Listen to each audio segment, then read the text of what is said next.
నిన్న నా మీద సోషల్ మీడియాలో వచ్చిన అది నేను మళ్ళీ బీఆర్ఎస్ పార్టీలోకి వెళ్తున్నానన్నమాట అబద్ధం.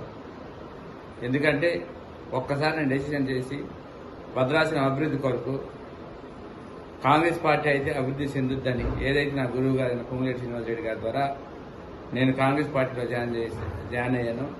గౌరవ ముఖ్యమంత్రి రేవంత్ రెడ్డి గారి ఆశీస్సులతో మరియు తుమ్మల నాగేశ్వర గారి ఆశీస్సులతో నా గురువు అయిన పొంగులేటి శ్రీనివాసరెడ్డి గారి ఆశీస్సులతో డిప్యూటీ సీఎం బట్టి విక్రమార్క ఆశీస్సులతో భద్రాచలం అభివృద్ధి చెందుద్దని ఆశతో వెళ్ళాను.